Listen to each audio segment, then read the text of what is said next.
Dobar dan. Welcome to this presentation about truth and finding of the truth regarding events in Kosovo in 1998-99. And about how to open up for reconciliation and forgiveness between Serbia and Kosovo. As peace today is absent. Those who represent the media are especially welcome, as it is this so-called fourth state power's job to control the three other state powers' actions, namely the legislative, the executive, and the justice power. Look after that they are following the laws of the country and the international laws. This welcome is also extended to our viewers following on web TV. There is a small practical thing I will mention. When you, during my lecture, see me lifting my arms, it's not because of mosquitoes or flies here. It is a sign to our cameraman to what to focus on. The viewers on the web TV, they can see either me or the PowerPoint presentation I'm showing. But you can show both things at the same time. So that's the reason why I have to do this special move with my arm. What I'm about to tell you probably will not be easy to hear. However, as an eyewitness, I feel an obligation to disclose information that should have been done by the governments in Serbia and Kosovo, but they failed to do so.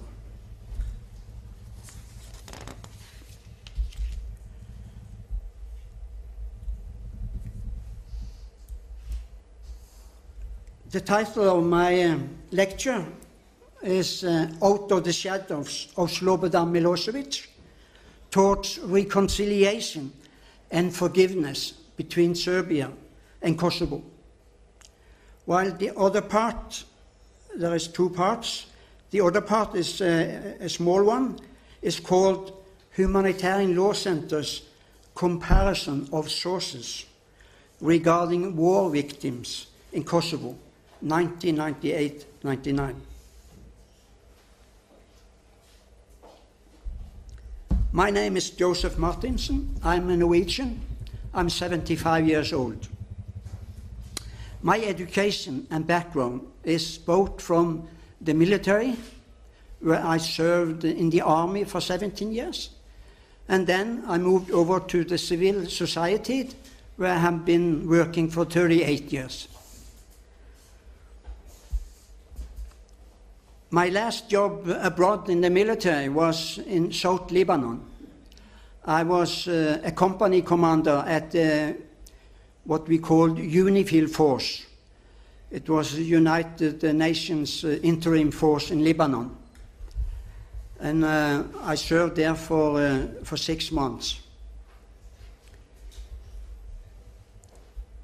After the military, my first employment were at the paper and graphic industry company as an operational manager for 6 years. Then I moved over to be an independent consultant.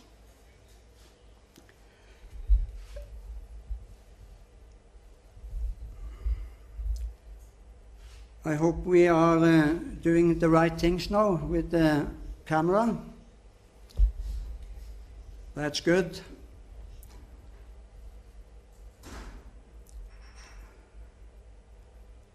After my 3 years as independent consultant, I moved over to the bank business, where I served at the Central Bank of Norway for 10 years. I retired early in the age of 57 after holding a position as assistant head of division in the central bank. Now I'm going over to the subject, the Kosovo war victim case and the documentation. In the summer of 1999, after being a retiree for 1 year, I was contacted by Norwegian Church Aid, NCA, and the United Nations High Commissioner for Refugees. And I was hired in as a coordinator for an emergency program called Removal of Dead Bodies from Wells all over Kosovo in 1999. That project lasted for 8 months until March 2000. Based on my experience from this job for UNHCR, I wrote a book called Dødsbrønnen i Kosovo, that is Norwegian. In English, it's called Kosovo, the Wells of Death.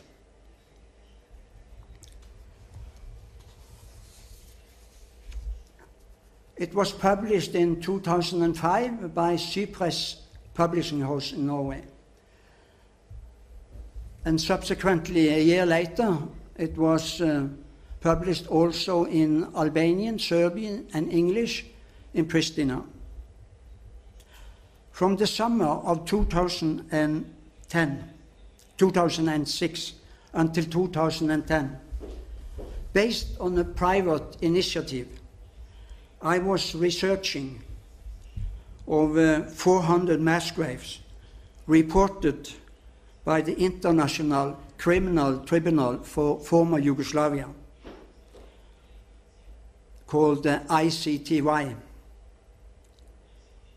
They reported to UN Security Council in New York in November 1999. The result of my research became my second book, What Happened in Kosovo, 1998-99, a documentation, also published by Cypress Publishing House, Norway, in October 2010. A year later, a Norwegian film production company released a documentary film based on my 2 books. It's called The Process After a War, based on my 2 books.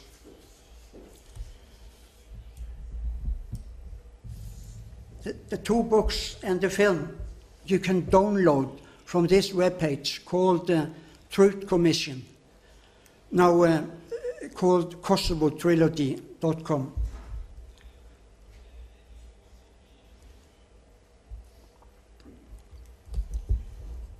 And it's free of charge.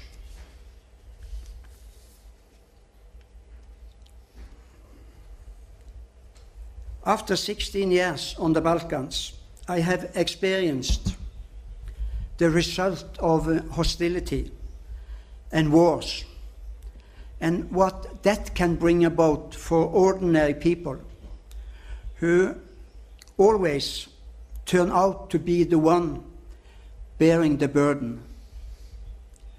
There is a saying in English, war is hell. And hell it was on the Balkans or Yugoslavia. For 10 years, fellow citizens, even neighbors, and families fought against each other. The civil society broke totally down. Let me show you the no, the this picture I found in a newspaper last year. It's from 1990, where a Yugoslav basketball team won the championship in basketball against Soviet Union. And the reason why they had this report, they were presenting a book called Once Brothers by Vlad Divac.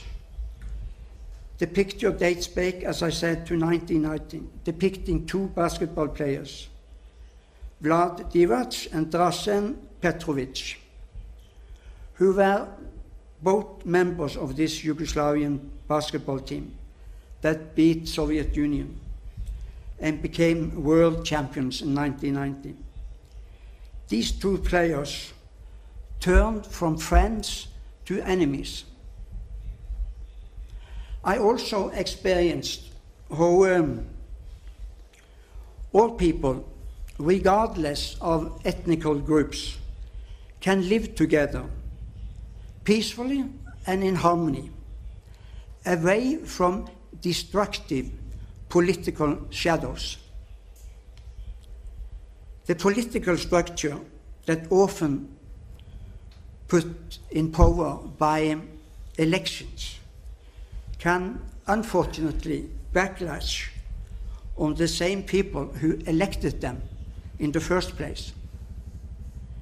In my opinion, this is exactly what happened in the former Yugoslavia, and especially in Serbia.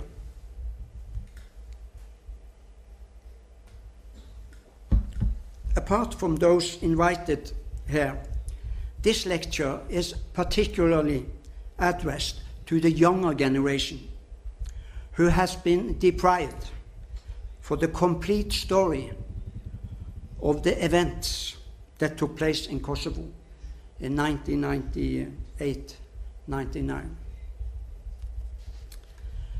As of October 2013, I have been partly living in Serbia and in Norway.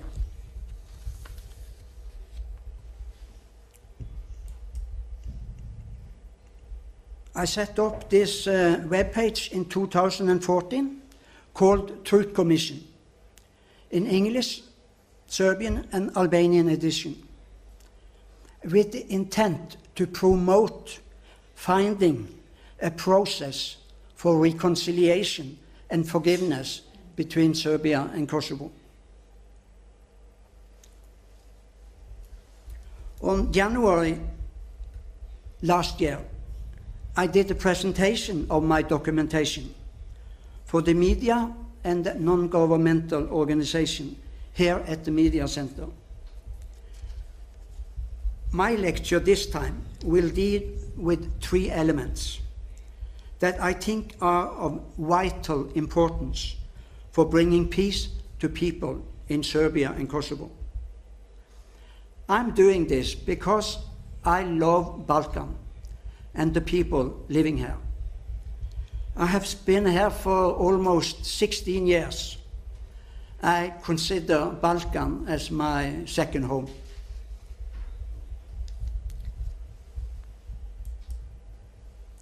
In my opinion, these three elements can pave a way out of the stalemate that has crippled relations between Serbia and Kosovo for so long.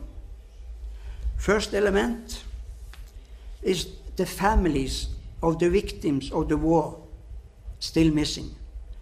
There are 1,669 people altogether still missing. The second element is the perpetrators and witnesses of war crimes committed in Kosovo and their situation today. They were ordered by their political and military leaders at the time to execute actions that led to war crimes against Albanian civilians. The third element is the younger generation in both Serbia and Kosovo, and their chance to choose a new path leading forwards from former hostilities that was, in my opinion, based on myths and went centuries back in time. Solving this first element is, as I see it, the key for building normal future relations between Serbians and Kosovo Albanians. It is tragic that the families concerned are still waiting for an answer regarding the fate of their loved ones. This can be solved by cooperation and interactions.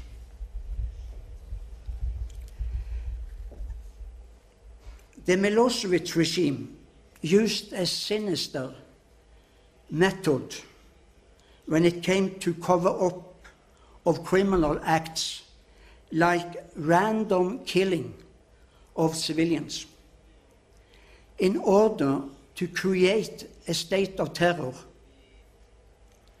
Political and military leaders ordered these actions. The method consisted of moving dead bodies from the crime scenes to different locations, often far from the crime scenes, in order to hide evidence. The Milošević regime was behind these actions, especially in 1998-99. This tainted and branded Milošević's reign in Kosovo as aggressive and criminal.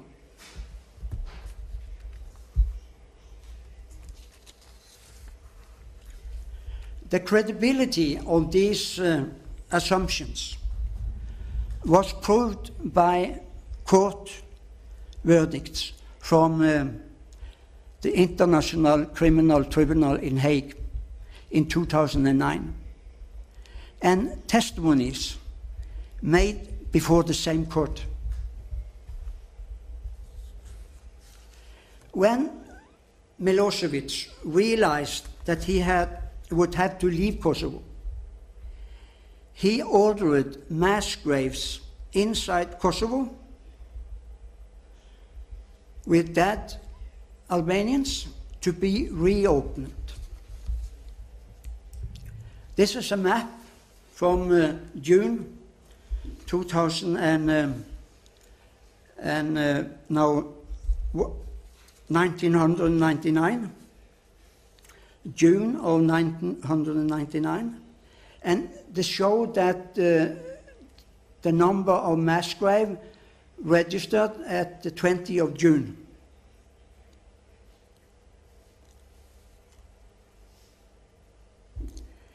Dead corpses, dead Albanian civilians from reopened graves were loaded onto big trucks and transported to several places inside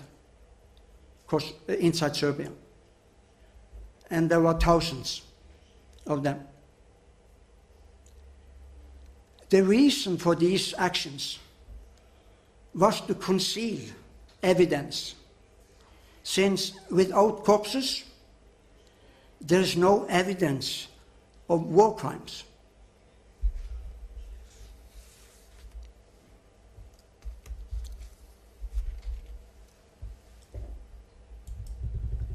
The second element I have listed here is the perpetrators of numerous war crimes and witnesses to these war crimes. They are still living in Serbia and Kosovo.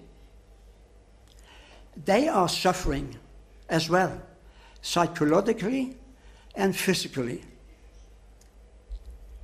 from the activities they were ordered to participate in without their consent. The military was compulsory for most soldiers, and with the state of emergencies declared by President Milošević, all units within the police and special forces were mounted. The possibility of choice did not exist, and those who did not follow orders were treated as deserters and traitors, thus subjected to harsh punishment, even executions.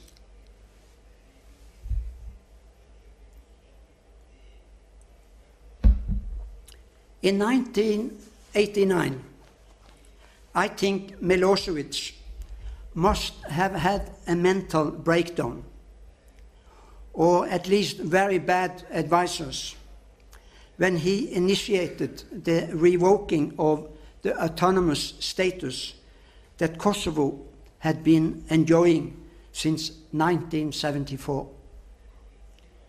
This, in turn, speed up an ongoing process inside Kosovo among the Albanian population, aiming for the status of a republic, equal with the 6 other republics in Yugoslavia.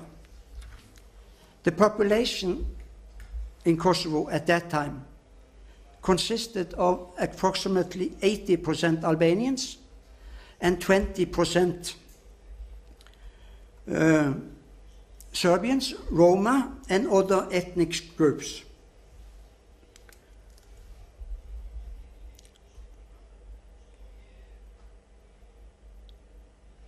Which indicated that the Serbian dominance in Kosovo was not longer desirable, especially after Milošević withdrew the Kosovo autonomous status in Yugoslavia.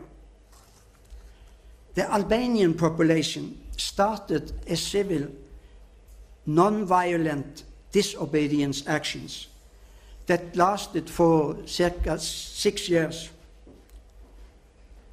towards a harsh and hard-handed Serbian rule in Kosovo.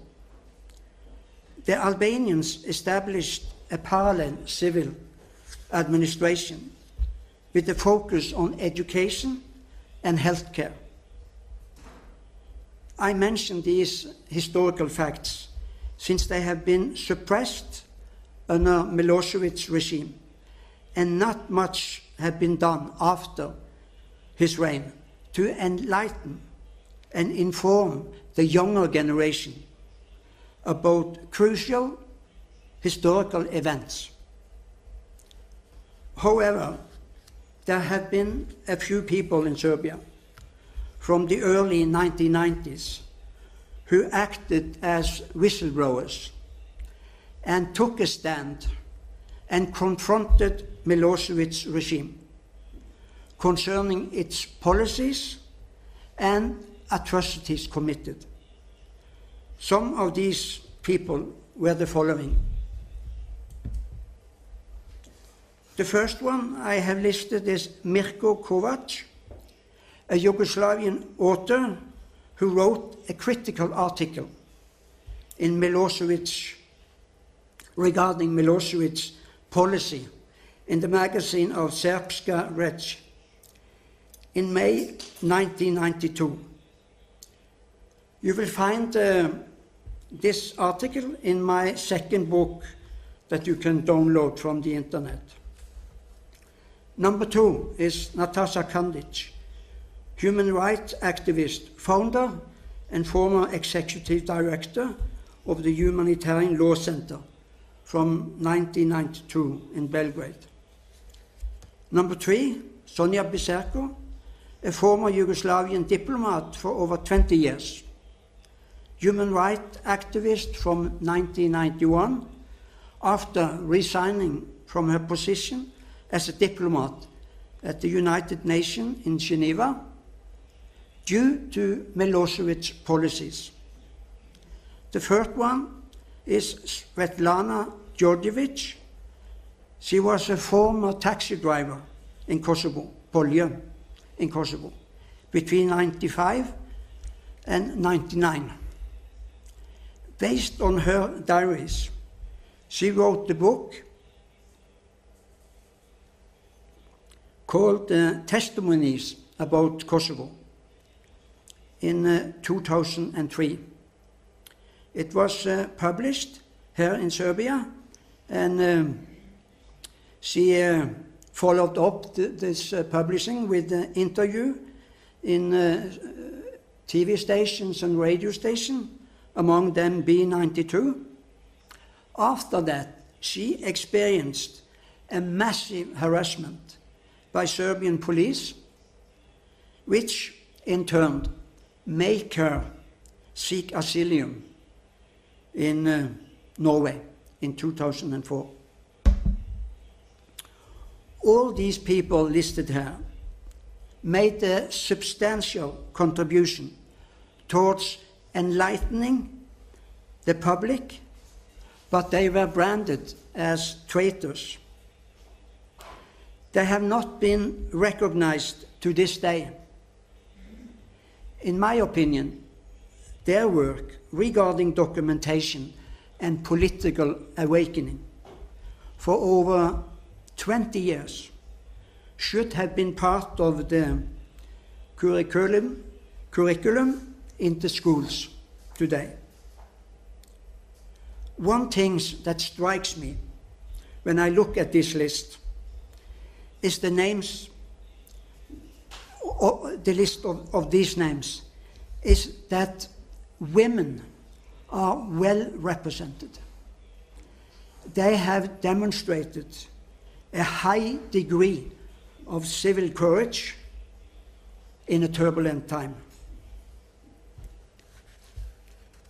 After the war, there was no place to turn to for perpetrators and witnesses with psychological and physical problems related to the illegal and criminal actions they were ordered to participate in.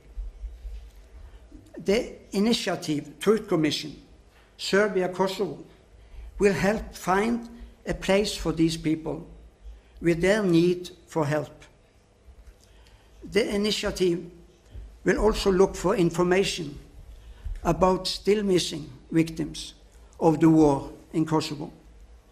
Both perpetrators and witnesses are welcome to share their knowledge about mass graves that contains 1,669 persons still not found. In order to solve this first element I mentioned, we need help to find out where these dead bodies are still concealed. So perpetrators and witnesses who know where victims are buried are asked to contact us using our webpage. There is instructions on the webpage how to go on further.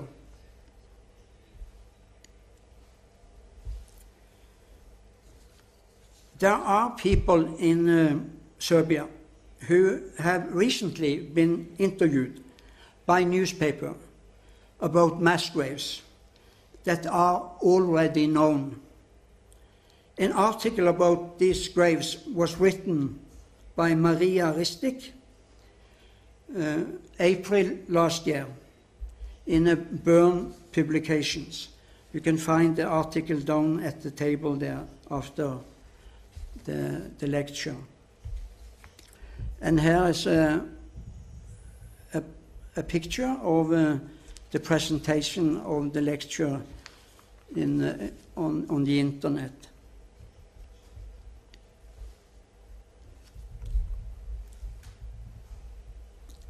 There is the third element I mentioned, is the younger generation in Serbia and Kosovo, who have been suffering due to unstable political conditions over the years. Normal possibility to choose freely their future ways of life, such as working conditions or educational opportunities, home or abroad, have been almost non-existent. In the former Yugoslavia, you could travel freely with a Yugoslavian passport. A well-functioning demand and supply existing related to work and educational possibilities all over Western Europe.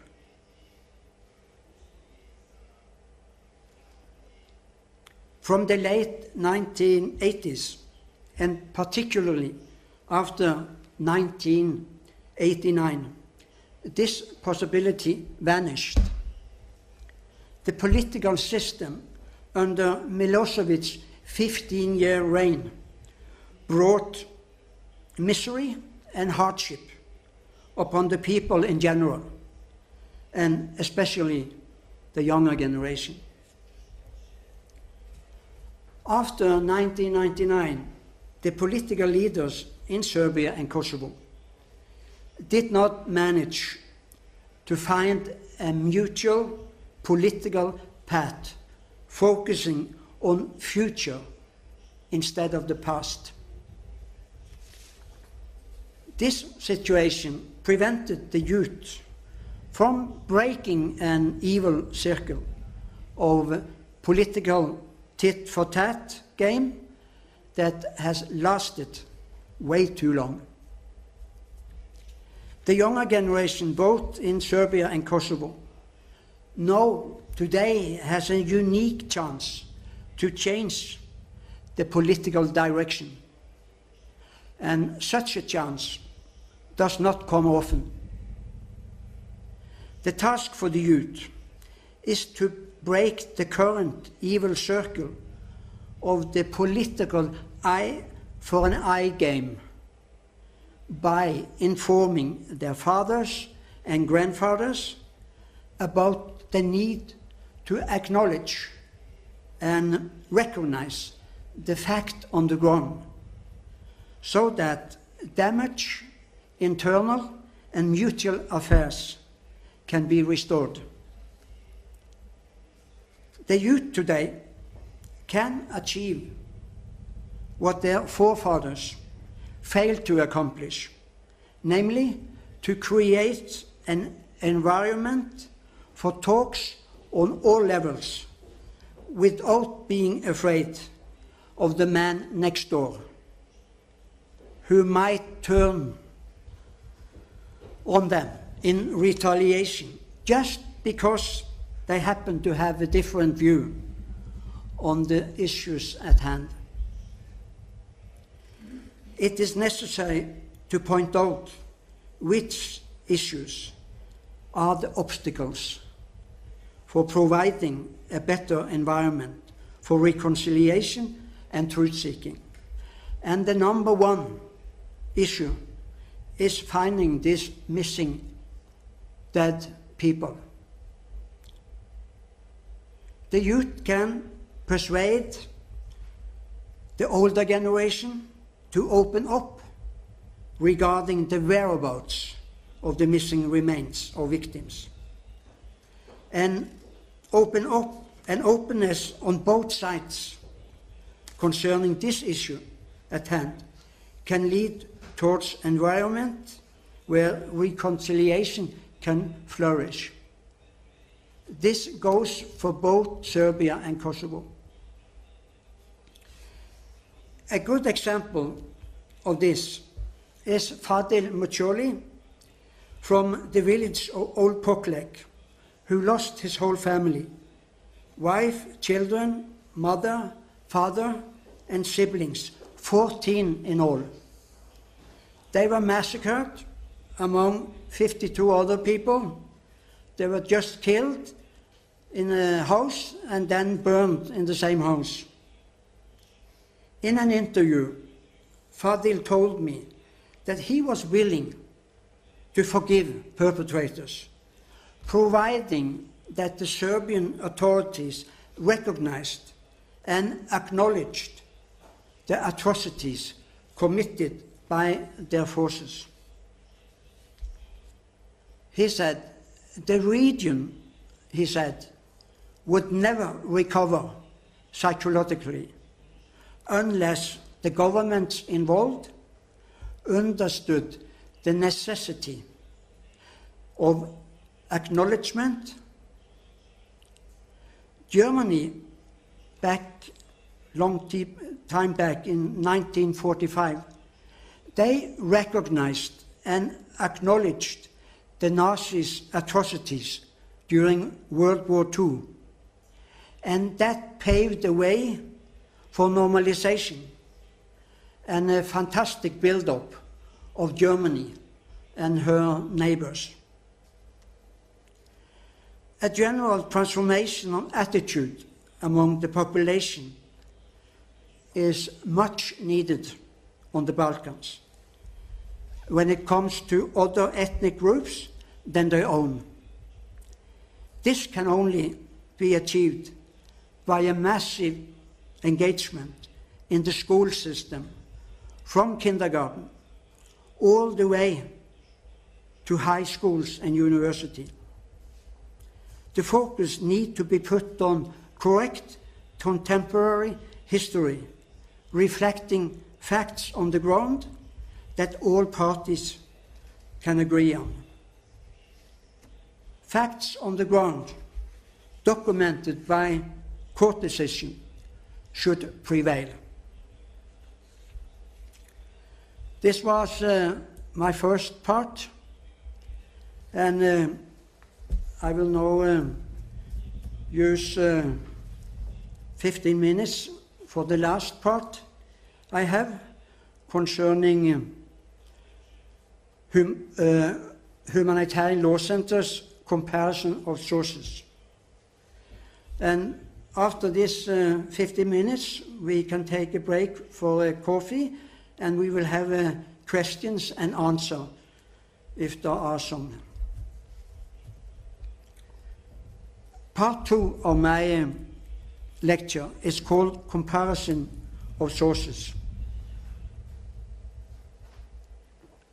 It is tied to a section of Humanitarian Law Center's presentation of expert evaluation regarding Kosovo memory book and 4 other documentarists, myself included, dealing with the same subject, namely victims of the war in Kosovo, 1998-99. The Kosovo trilogy, 98-99, is my documentation of what happened in Kosovo, based on my research and international documentation in the aftermath of Serbian withdrawal from Kosovo in mid-June 99. The most significant and probably the most horrible of what happened in Kosovo 98-99 is the planned killing of thousands of innocent civilian Albanians, women, children and men, found in approximately 400 mass graves scattered around Kosovo and Serbia. Dr. Patrick Ball, Executive Director for the Human Rights Data Analysis Group, and Professor Michael Spagat, Head of Economic Departments of Royal Holloway University of London, supported the presentation that humanitarian law centers gave, together with Natasha Kandic. Patrick Ball made an important statement concerning documentation and methods used to collect or find data after warlike events. The documentation based on compiling information, that's my method, from existing sources. That is, for example, data collected by international organizations versus Humanitarian Law Center's method of documenting statements made by witnesses and family members of victims is normally regarded as equally reliable statistically.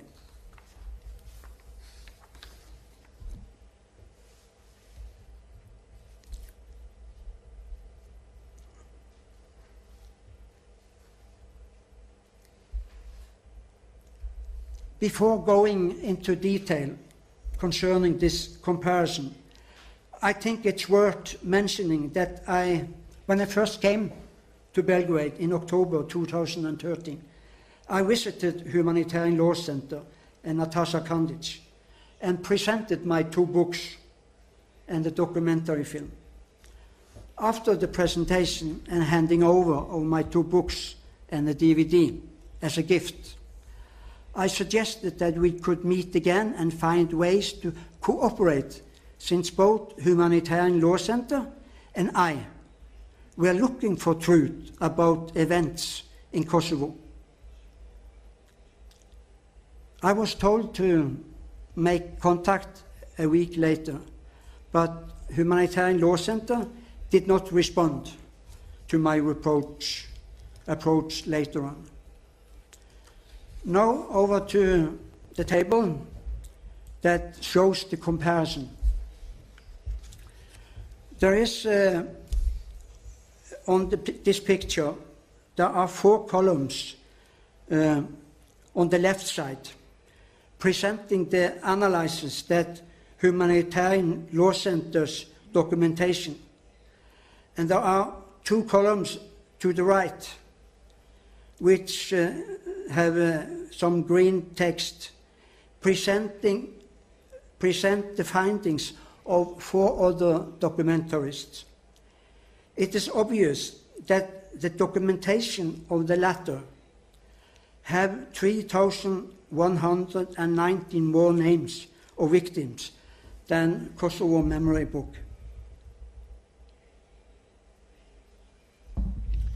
The 4 people mentioned, the 4 other documentaries mentioned, is one, Josef Osmani. His documentation is called Serbian Crimes in Kosovo, 1998-99. He was a former director for an entity called Archivi Kosovis. I don't know much about detail concerning his documentation and sources. Number 2 is LDK, is an abbreviation for a political party, Democratic League of Kosovo. I don't know anything concerning their documentation and sources either. And then you have my documentation, the Kosovo, the Wells of Death, and what's happened in Kosovo, 1998-99, a documentation. I also initiated and contributed to a documentary film called The Process After a War by Evald Ottestad, a Mindre production in Norway. Last, this KMDLNU is an abbreviation for the Council of Defense of Human Rights and Freedom, Kosovo. This organization has branches all over Kosovo and should thus be in a position to know the most about civilian victims of the war and other things that occurred in 98-99. The right table column shows the detailed list of exact number of people, but without names. The people do not appear in Kosovo memory book, and it's listed 6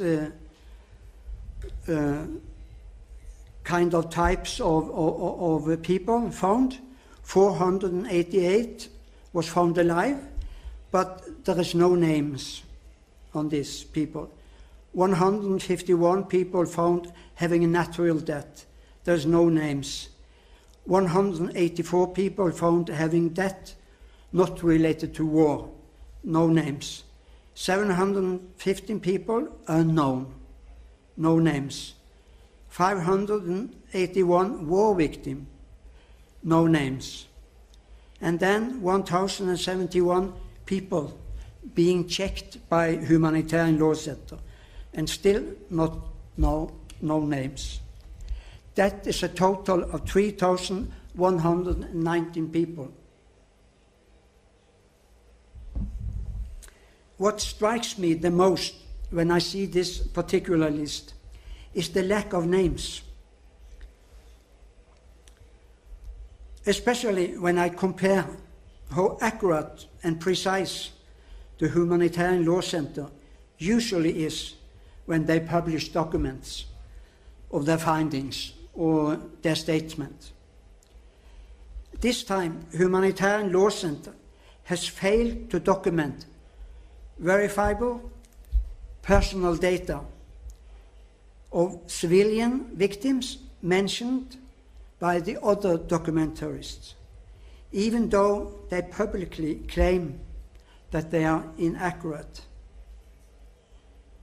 This publication was published without prior consultation with the other documentarists, myself included.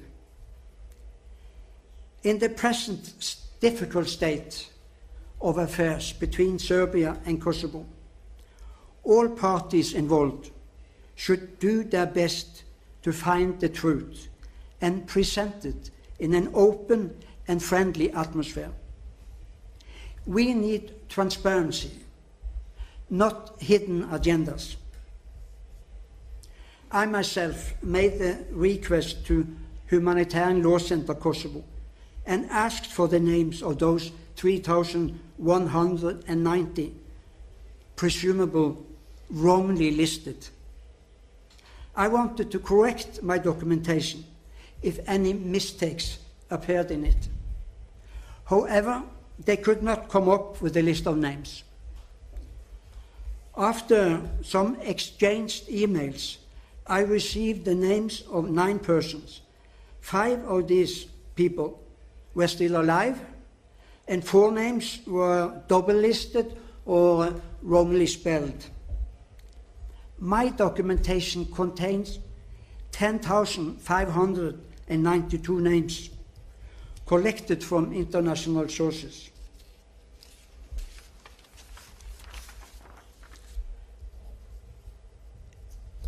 If these names are all that is related to my documentation, I question the way that Humanitarian Law Center has handled this case.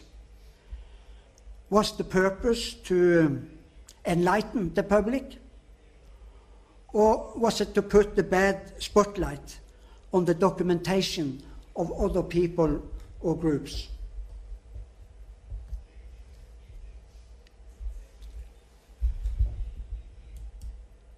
Let's look into the numbers of victims that Humanitarian Law Center documented and how they present the number of victims.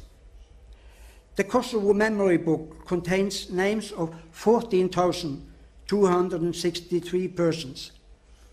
That is a mixture of civilian, police, special police, military, paramilitary, and civilian militia.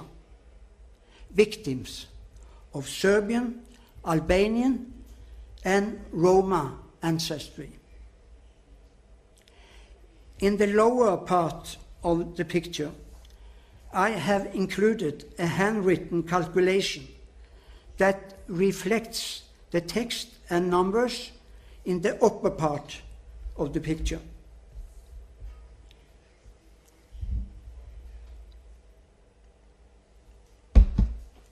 In my opinion, these mixtures of war victims conceal the facts that at least 9,000 innocent Kosovo Albanians were deliberately murdered in the period between January 98 and June 99. Those bodies were found in 400 mass graves.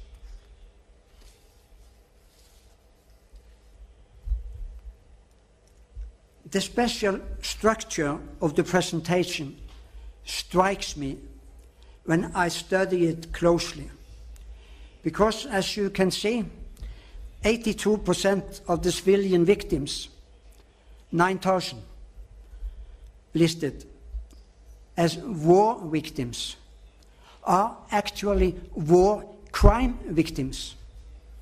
That is, civilian Albanians, children, women, men, found in 400 mass graves all over Kosovo and Serbia.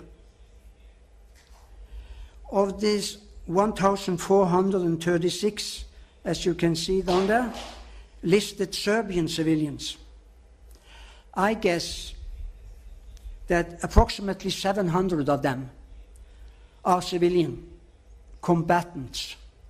That is, police, special police, and civilian militia.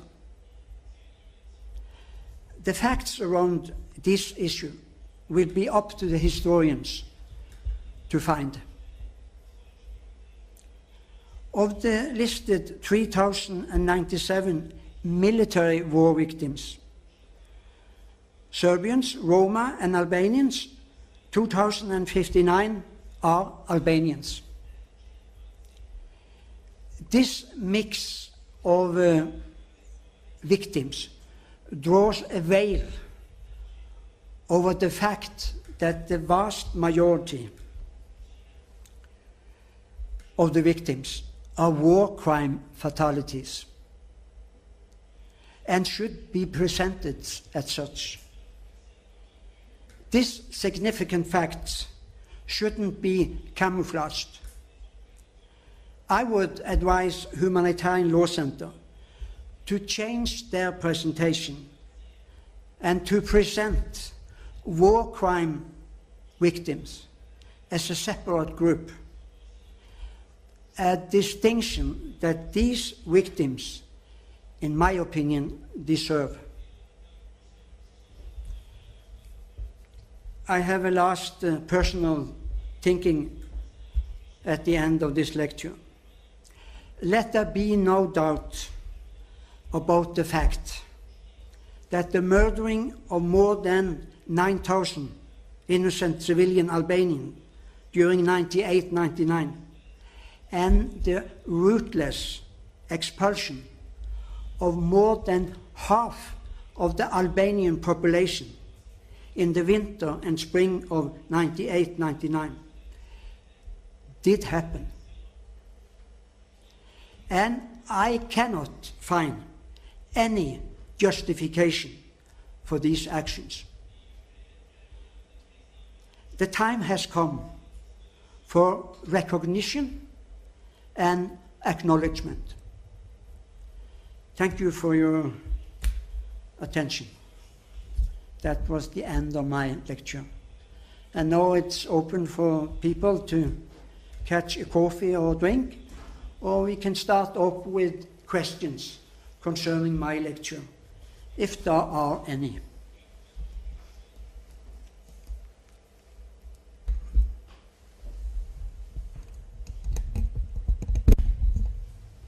So, no questions?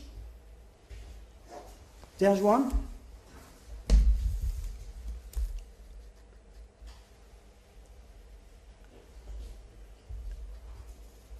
Yeah, you forgot the mic, yeah?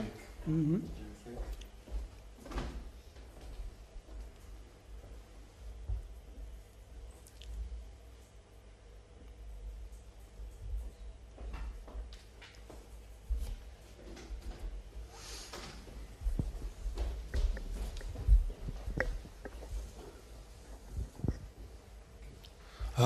If it's easier for you, I can do it in English. If Yes, yeah, if it's that's okay. good.